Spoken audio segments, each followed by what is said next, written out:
আসসালামু আলাইকুম।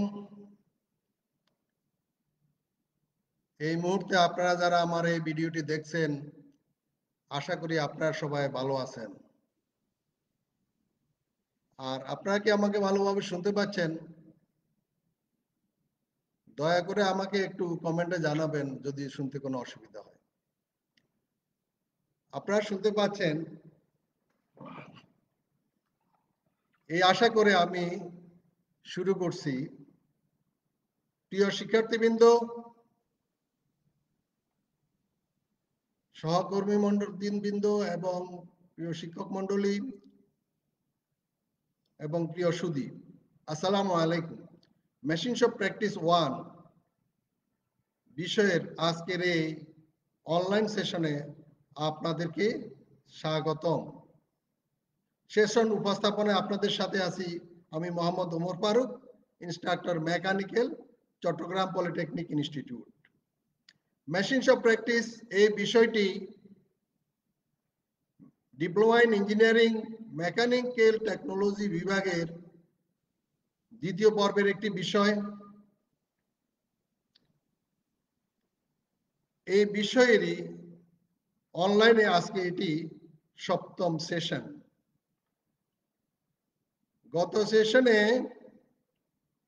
আমরা এই বিষয়ের তৃতীয় অধ্যায়ে অ্যাপ্লিকেশন অফ লেথ মেশিন এর প্রথম তিনটি অবজেক্টিভ নিয়ে আলোচনা করেছি। লেথ মেশিনের প্রকারভেদ, লেথ মেশিনের প্রধান প্রধান অংশগুলো এবং এই লেথ মেশিনের যেই প্রধান প্রধান অংশগুলো আছে সেগুলোর কাজ এবং অন্যান্য অ্যাক্সেসরিজের কাজ। আজকে আমরা এই অধ্যায়ের এই বাকি দুইটি অবজেক্টিভ সম্বন্ধে আলোচনা করব, 4 নম্বর অবজেক্টিভ এবং 5 নম্বর অবজেক্টিভ। তাহলে আজকে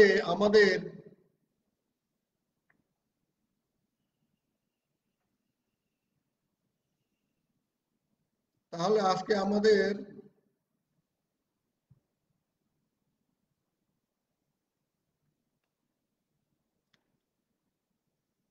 আলোচ্য বিষয় অর্থাৎ আজকের আমাদের লার্নিং অবজেক্টিভ হচ্ছে অ্যাপ্লিকেশন অফ লেথ মেশিন অর্থাৎ লেথ মেশিনের ব্যবহারেরই 4 নম্বর এবং 5 number carry out basic calculations for speed and feed for lathe works and taper calculation. Lathe মেশিনের সাহায্যে আমরা যখন কাজ করব তখন কাটিং স্পিড এবং ফিট, আরও কিছু বিষয় আছে, টেপার টার্নিং এর ইস্যুগুলো আছে, সেই বিষয়ে যে ক্যালকুলেশনগুলো আছে সেগুলো নিয়ে আলোচনা করব। এরপরে identify single point cutting tools and tool materials, cutting angles and their eleven function, অর্থাৎ সিঙ্গেল পয়েন্ট কাটিং টুলসটা চিনতে পারবো, পাশাপাশি এটার ম্যাটেরিয়ালগুলো কি হবে, এই কাটিং অ্যাঙ্গেলগুলো কি হবে এবং এগুলোর ফাংশনটা কি, সেই বিষয়ে আমরা আলোচনা করব। তো প্রিয় শিক্ষার্থী ভাইরা, দেখা যাক আমরা এখানে basic calculation for speed and feed for lathe works and taper ক্যালকুলেশনে কি আছে। এখানে বেসিক্যালি যে ক্যালকুলেশন ইস্যুগুলো আছে তার মধ্যে একটা হচ্ছে কাটিং স্পিড, আর একটা হচ্ছে যে আরপিএম নির্ণয় করতে হয় আমাদের, আর একটা হচ্ছে ফিট, আর হচ্ছে ডেপথ অফ কাট। এরপর আছে টার্নিং টাইম, একটা মেশিন টার্নিং করতে কত সময় লাগবে, আর taper angle and length, taper angle এবং টেপার লেংথ, এই বিষয়গুলো আমাদের ক্যালকুলেশনে আনতে হয়, হিসাব করতে হয়। তাহলে আগে দেখে নি কাটিং স্পিডটা কি। কাটিং স্পিড মূলত অন্য কিছু না, কাটিং স্পিড কাটার গতিকে আমরা কাটিং স্পিড বলি। আসলে এই অর্থে এটা ঠিক আছে, কিন্তু আমাদের ছাত্ররা অনেক সময় কৌশলে উত্তরটা দিয়ে দেয়, তো এই ক্ষেত্রে টিচাররা অনেক সময় পুরো নাম্বার দিবে না। কিন্তু কাটিং স্পিড একটা, যেহেতু কাটিং স্পিড আমাদের মেশিন শপের একটা বিষয়, ওইটাকে ওইভাবে ওই ইস্যুগুলো সাথে নিয়েই বলতে হবে। Cutting speed is defined as the speed at which the work moves with the respect to the cutting point of cutting tool, usually measured in meter per minute। অর্থাৎ আমরা যখন লেথ মেশিনে কাজ করি তখন লেথ মেশিনে ওয়ার্কপিসটা ঘুরতে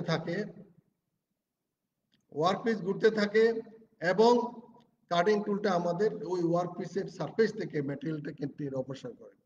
তাহলে যখন কাটিং টুলটার যখন লেদ মেশিনটা চলে তখন কাটিং টুলের সাপেক্ষে কার্যবস্তুর পরিধির যেই স্পিডে ঘুরে, যেই স্পিডে কাটিং টুলের কাছে আসে সেইটাকে বলে কাটিং স্পিড। আসলে আমরা অন্যভাবে বলি যে ফর লেদ মেশিনের জন্য it is the speed at which cutting tool remove material from the circumference of a round workpiece. অর্থাৎ লেদ মেশিনে কাজ করার সময় কাটিং টুল জবের পরিধি বরাবর যেই গতিতে ম্যাটেরিয়াল অপারেশন করে সেটাকে বলে কাটিং স্পিড। প্রত্যেক মেশিনেরই প্রত্যেক ম্যাটেরিয়াল, যেসব ম্যাটেরিয়াল দিয়ে আমরা জব তৈরি করি, প্রত্যেক ম্যাটেরিয়ালের কি আছে, একটা কাটিং স্পিড আছে ফর এ স্পেসিফিক কাটিং টুল। একটা নির্দিষ্ট কাটিং টুলের জন্য একটা নির্দিষ্ট কাটিং স্পিড আছে। হার্ডার ম্যাটেরিয়াল আর কাট রিলেটিভলি এট লো কাটিং স্পিড। যদি কঠিন পদার্থ হয়, শক্ত পদার্থ হয়, তাহলে আমাদের মোটামুটি একটু কম কাটিং স্পিডে কাটতে হবে। আর যদি আমরা তুলনামূলক নরম ম্যাটেরিয়াল কাটি তাহলে সেক্ষেত্রে আমরা তুলনামূলকভাবে অধিক গতিতে ম্যাটেরিয়াল কাটে অপারেশন করতে পারি। কাটিং স্পিডকে সাধারণত ভেলোসিটি অফ কাটিং দেখা যায় বিসি দেওয়া লেখে, এটা হচ্ছে পাই ডি এন। আসলে জবের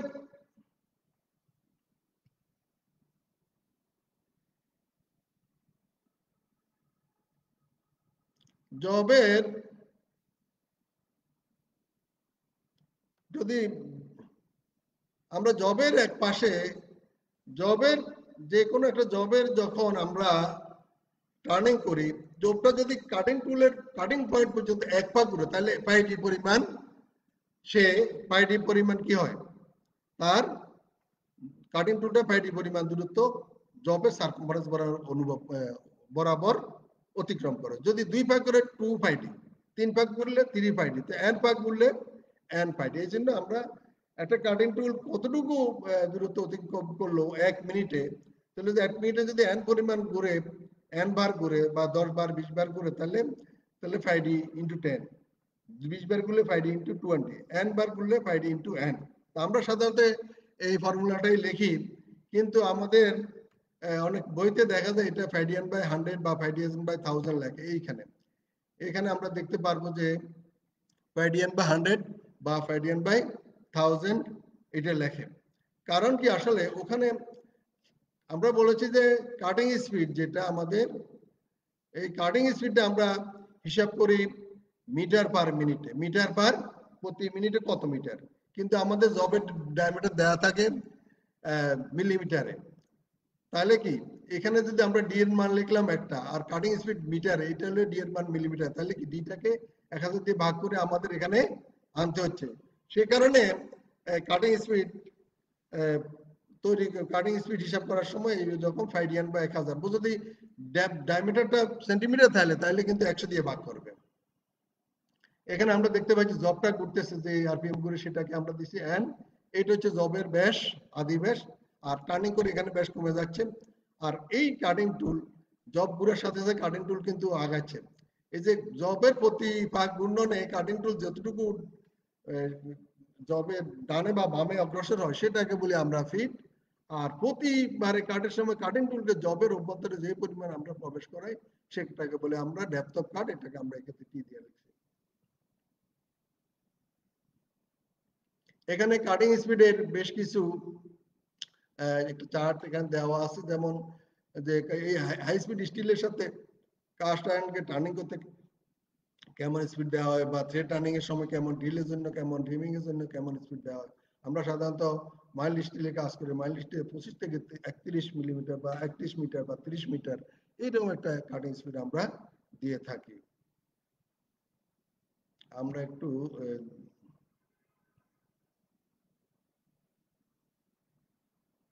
দেখি যে আমরা এখানে আছি, এটা একটু চলে গেছে, আমাদের ক্যামেরাটা চলে গেছে।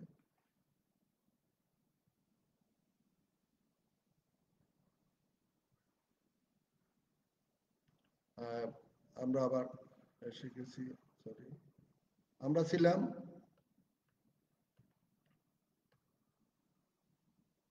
এইখানে।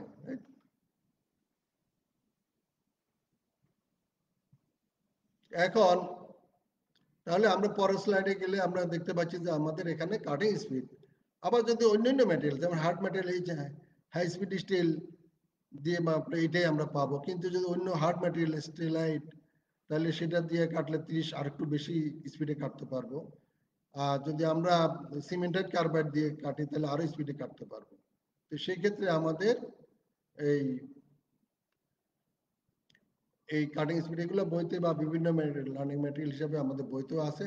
আমরা এগুলো মুখস্থ করার দরকার নেই, অত কমন দুটো cast iron, mild still, brass, aluminium এগুলো আমাদের একটু মুখস্থ থাকতে হবে, কারণ এগুলো নিয়ে আমরা বেশিরভাগ কাজ করবো। অন্যগুলো আমরা মুখস্থ না থাকলেও আমরা অন্য সময় দেখে নেব কাজের সময়। ঠিক আছে, আমরা একটু আগাই।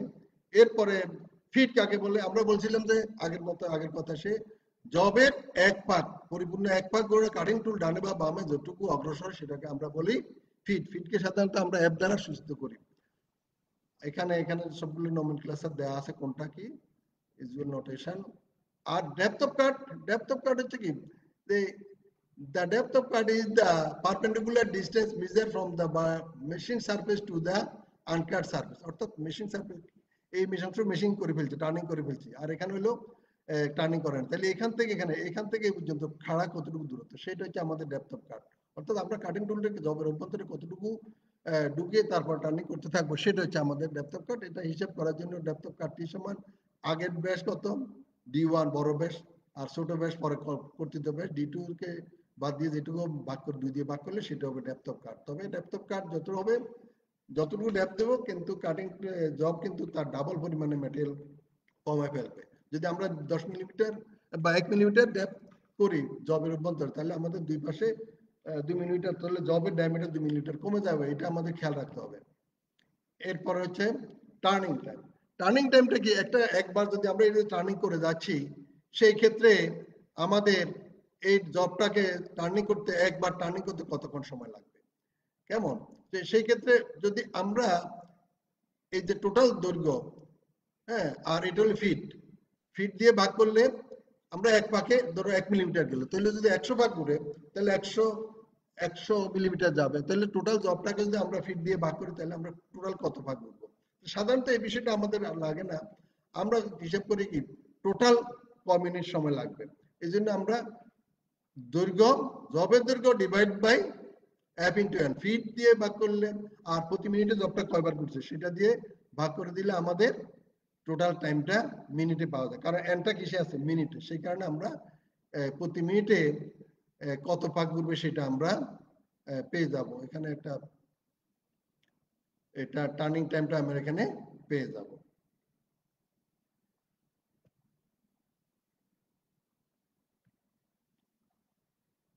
আচ্ছা, এরপরে আছে টেপার টার্নিং। টেপার টার্নিং কাকে বলে? টেপার টার্নিং হচ্ছে, এটা আমাদের বেসিক ক্যালকুলেশনের মধ্যে আছে। টেপার টার্নিং হচ্ছে কোন একটা জবকে একদিকে মোটা আর ধীরে ধীরে শুরু করে যদি আমরা টার্নিং করি সেটাকে, অথবা হতে পারে এদিকে এক পাশে চিকন আছে তার থেকে ধীরে ধীরে ক্রমশ ডায়ামিটার বাড়ায় যদি আমরা টার্নিং করি, কম ডায়ামিটার থেকে বেশি ডায়ামিটারের দিকে টার্নিং করি, অথবা বেশি ডায়ামিটার থেকে কম ডায়ামিটারে টার্নিং করি গ্র্যাজুয়ালি, সেটাকে আমরা বলি টেপার টার্নিং। এখানে একটা জবের এদিকে ডায়ামিটারটা কম, আবার টার্নিং করতে করতে এখানে আসছে, সেখানে ডায়ামিটারটা বেশি। টেপার টার্নিং কি ভাবে করা যায়? টেপার টার্নিং আমরা সাধারণত এই চারটা পদ্ধতিতে করি। একটা হচ্ছে ইউজিং এ ফর্ম টুল, এরপর হচ্ছে using the compound slide, using the compound সাইডের পরে আছে অফসেটিং দ্য টেলস্টক অফসেট করে করি। আরেকটা হচ্ছে using the taper turning attachment, taper turning অ্যাটাচমেন্টের সাহায্যে আমরা জবকে টার্নিং করে থাকি। দেখা যাক আমরা প্রথমে দেখি ফর্ম টুলের সাহায্যে কি ব্যাপার। এইটা হচ্ছে যে ফর্ম টুল, অর্থাৎ এইটা শুধু খুব ছোট জায়গা যদি আমরা টেপার টার্নিং করতে চাই, তাহলে আমরা খুব ছোট জায়গা যদি আমরা টেপার টার্নিং করতে চাই, তাহলে আমরা এই পদ্ধতিতে ফর্ম টুলে সাহায্যে টেপার করতে পারি। যেমন আমার সামান্য জায়গা টেপার, তাহলে আমরা এই কাটিং টুলটাকে যেই অ্যাঙ্গেলে ট্যাপার হবে সেই অ্যাঙ্গেলে গ্রাইন্ডিং করে যখন এখানে টার্নিং করব পুরো অংশ লাগিয়ে দিয়ে, তখন কিন্তু এই অংশটা ছোট্ট একটা ট্যাপার হয়ে গেল। এইরকম ছোটখাটো ট্যাপার করার জন্য আমরা ফর্ম টুল পদ্ধতি ব্যবহার করি। আর এর পরেরটা আছে, আমরা বলছিলাম যে বাই সেটিং কম্পাউন্ড টেস্ট। আমাদের টুল স্লাইডের উপরে, স্লাইড যেটা আমাদের কম্পিউটার ইয়ের স্লাইড, যেটা কি বলে আমাদের লেদ মেশিনের যে ক্রস স্লাইড, যেটা ক্রস স্লাইডের উপরে কিন্তু এরকম কম্পাউন্ড রেস্ট আছে। সেই কম্পাউন্ড রেস্টটাকে আমরা, যেটার উপরে টুল পোস্টটা বসানো থাকে, এই কম্পাউন্ড রেস্টটাকে আমরা ডাইনে বামে ঘুরাতে পারি। তাহলে আমরা যেই অ্যাঙ্গেলে ট্যাপার করব, এখানে যদি অ্যাঙ্গেল করে কেটে দিই, তাহলে এদিকে জবটা কাটে, জবটা ঘুরার সাথে যে টার্নিং টুলটা এদিকে যাবে বা এদিকে আসবে, তখন টার্নিং টুল এখানে আসলে সেন্টারের কাছাকাছি, এখানে আসলে সেন্টার থেকে দূরে। তাহলে এটা একটা অ্যাঙ্গুলার পথে কিন্তু এইরকম সোজা হরিজন্টালি যাচ্ছে না, অ্যাঙ্গুলার পথে এদিকে আসা যাওয়া করছে। সেই ক্ষেত্রে এই ট্যাপার টার্নিংটা, এই জবটা কিন্তু এইভাবে কম্পাউন্ডে যদি আমরা টার্নিং করি, তাহলে এই যে আলফা অ্যাঙ্গেলে যে অ্যাঙ্গেল সেট করা হবে, সেই অ্যাঙ্গেল, এখানে অ্যাঙ্গেলটা সেট করা যায়। এই অ্যাঙ্গেলে সেট করলে ট্যাপার টার্নিংটা করার জন্য আমরা এই কম্পাউন্ড রেস্টের পদ্ধতি ব্যবহার করি।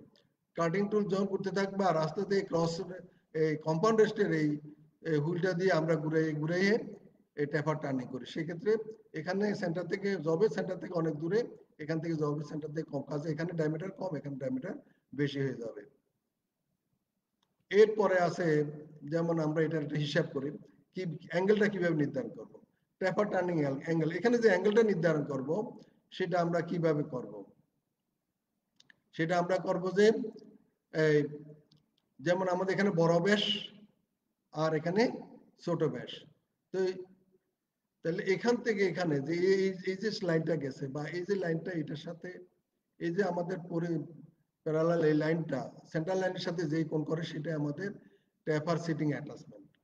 হ্যাঁ, এই ট্যাপার সেটিং অ্যাটাচমেন্টকে আমরা tan আলফা সমান কি, বড় ডি জবের বড় ব্যাস বিয়োগ ছোট ব্যাস ডিভাইড বাই 2l। 2l হচ্ছে ট্যাপার অংশের দৈর্ঘ্য, অর্থাৎ এখান থেকে পর্যন্ত, মানে এখান থেকে এই পর্যন্ত দৈর্ঘ্যটাকে আমরা বলি যে ট্যাপার লেংথ। তাহলে tan আলফা সমান, অর্থাৎ tan আলফা, অর্থাৎ আলফা ট্যানের আলফা আলফা কোণের ট্যানের অনুপাতটা সমান হচ্ছে d1 - d2 divide by 2 alpha. এখান থেকে আমরা আলফার মানটা পেয়ে যাব।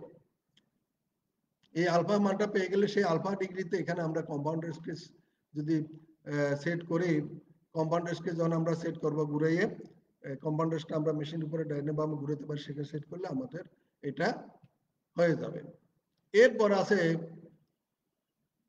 বাই ট্যাপার টার্নিং, এটা হচ্ছে কি টেলিস্টক অফসেট। অর্থাৎ আমাদের জবটাকে আমরা মাঝে মাঝে এখানে জবের লাইফ সেন্টার, অর্থাৎ লেদ মেশিনের লাইফ সেন্টার, চাকের সেন্টারে যে সেন্টার থাকে সেটা লাইফ সেন্টার, এবং টেলিস্টকের সেন্টারের মধ্যে বাদলে এটা দুইটা জবটা কিন্তু একদম স্ট্রেট লাইনে থাকে। কিন্তু আমি যদি এই ক্ষেত্রে এই টেলিস্টকটাকে, কিন্তু আমরা জানি যে টেলিস্টকে আমরা যখন মেশিনে দেখবো, দেখা যায় টেলিস্টক কিছু কয়েকটা মিলিমিটার অল্প পরিমাণে সামনে বা পিছে সরানো যায়।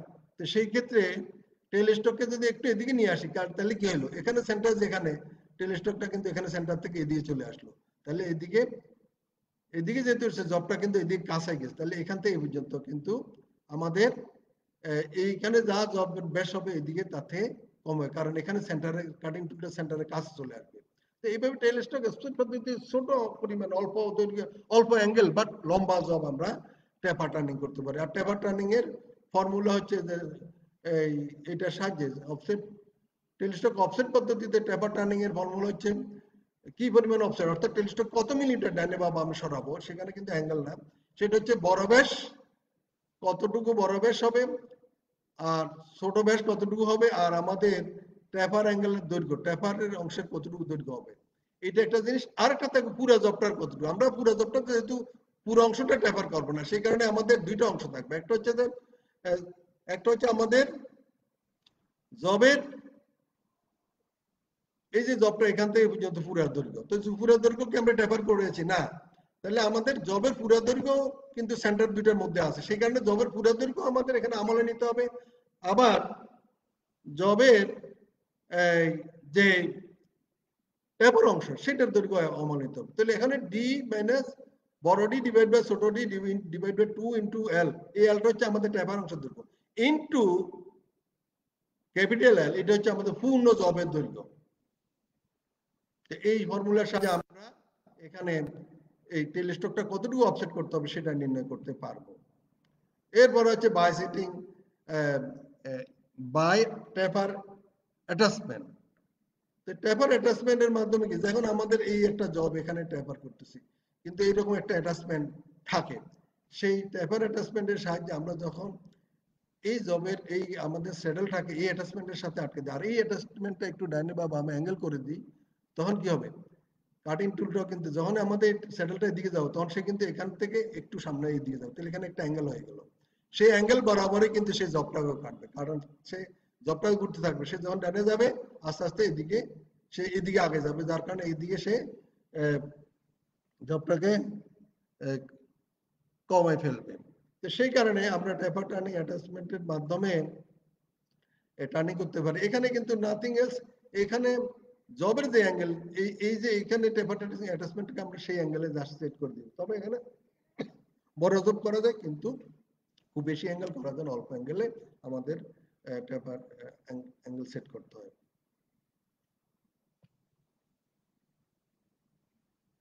তাহলে আমরা একটু ক্যালকুলেশন দেখি। একটা জবকে টার্নিং করতে হবে, যেটা এখানে দেখানো হয়েছে যে জবের কয়েকটা, এই একটা ধাপ, এই একটা টার্নিং, এই একটা টার্নিং, এই একটা টার্নিং। তো দুইটা অংশে টার্নিং করতে গেলে আমাদের কতটুকু সময় লাগবে, এখানে দৈর্ঘ্য দেওয়া আছে, ব্যাসগুলো দেওয়া আছে। তাহলে আমরা এখানে টেক্সটের মধ্যেও আছে, এখানে যদি ছবিতে বুঝতে না গেলে এখানে টেক্সট হিসাবে বর্ণনা আছে। আমরা সলিউশন দেখি। এখানে ভেলোসিটি দেওয়া আছে, কাটিং স্পিড দেওয়া আছে 80 মিটার পার মিনিট, আর ফিট দেওয়া আছে 0.5, এগুলো এখানে দেওয়া আছে 0.5, 0.8 মিলিমিটার পার প্রতি রেভলিউশনে 0.8 মিলিমিটার আমাদের কাটিং টুল সামনে বা পিছনে, অর্থাৎ ফিট সেটা। তাহলে এই ক্ষেত্রে আমরা এই জবটাকে কতক্ষণ সময়ের মধ্যে আমরা টোটাল টার্নিং করতে পারবো সেটা আমাদের নির্ণয় করতে হবে। তাহলে আমরা এটা দেখি যে এখানে আমাদের আমরা এটা দুইটা স্টেপে আমাদের করতে হবে, এই একটা স্টেপে, একটা স্টেপে করতে হবে। তাহলে প্রতি স্টেপে আবার কয়েকবার কাজ আছে আমাদের। আমরা দেখি এখানে, তাহলে প্রথম স্টেপে কি আমাদের আরপিএম বের করতে হবে, যেহেতু আমাদের বেগ দিয়ে কাটিং স্পিড কত দিয়ে 80 দেওয়া আছে। তো 5dn/1000, সেখান থেকে যদি আমরা n এর মান বের করি, তাহলে আমরা n equal to 1000 into V divide by 5d এটাই আসবে, এবং সেই ক্ষেত্রে 1000 ইন্টু 80 ডিভাইড বাই 5 ইন্টু 100। তাহলে আমাদের মেশিনটিকে আরপিএম সেট করতে হবে 255-তে। নাম্বার অফ পাসে কয়বার আমাদের টার্নিং করতে হবে, যেহেতু আমাদের জবের ডায়ামিটার কমাইতে হবে বেশি, তো একবারে আমরা এত ডেপথ দিতে পারবো না। সেই কারণে আমরা কি করব, আমরা এখানে ডেপথ অফ ম্যাটেরিয়াল এখানে কত আছে, সেটা হচ্ছে আমাদের 3বারে আমরা কাটবো, প্রতিবার 2 মিলিমিটার করে আমরা ডেপথ দেব। 100 ডিভাইড বাই 40, তাহলে থাকে 20, ভাগ হচ্ছে কত, 100 বিয়োগ 40 ভাগ 6, তাহলে এটা কত আসে, এটা তো হিসাব একটু 4বার আমাদের কম হচ্ছে, 3 তাহলে হচ্ছে 20, 318, তো 3বার দিলে আমাদের একটু থেকে যাবে, তাহলে আমাদের আরেকবার দিতে হবে, 4টা কাট দিতে হবে, 4বারে আমাদের কাটতে হবে, ঠিক আছে। 3বার যদি আমরা কাটি তাহলে 318, হ্যাঁ, তাহলে 18 মিলিমিটার আমাদের কম, আরো 2 মিনিট থেকে যায়, আর 2 মিলিমিটারের জন্য আমাদের আরেকবার কাটতে হবে। তাহলে আমরা তাহলে আমাদের কয়টা টার্ন, কয়টা বার কাটতে হবে, 4বারে কাটতে হবে। আর টার্নিং টাইম, টাইম কিভাবে, আমরা L divide by F into N, তো L divide by F into একবারে লাগবে এটা, তাহলে 4বারে আমাদের লাগবে ইন্টু 4 গুণ আমাদের এখানে সময় লাগবে। এই জন্য আমাদের প্রায় লাগবে 100 ডিভাইড বাই 0.8 ইন্টু 255, আর ইন্টু 4 বাদ দিলে 1.965, 2 মিনিটের মতো লাগবে আমরা এই 4টা টার্ন দিতে। এরপরে আসবে দ্বিতীয় অংশে। দ্বিতীয় অংশের জন্য একই, এখানে আমাদের 318, যেহেতু ডায়ামিটার কমে গেছে এটাতে 318 আরপিএম লাগবে। আর এখানে আমাদের 4বার আমাদেরকে টার্নিং করতে হবে। আর এখান থেকে হিসাব করে আমরা এখানে হিসাবটা পাই, আমাদের পথ কত, 0.79 মিনিট, একটি আমাদের 2.75 মিনিট সময় লাগবে। যাক, আমরা আবার একটা টেপার টার্নিং এর হিসাব দিয়ে tan আলফা সমান আমরা বলছিলাম d1 minus d2 divide by 12। এখানে আমরা একটা জবের বড় ডায়ামিটার আছে 80 মিলিমিটার, ছোট ডায়ামিটার 50 মিলিমিটার এবং জবের টেপার অংশের দৈর্ঘ্য হচ্ছে, যদিও জবের দৈর্ঘ্য এখানে 150 দেওয়া আছে কিন্তু টেপার অংশের দৈর্ঘ্য দেওয়া আছে 80 মিলিমিটার।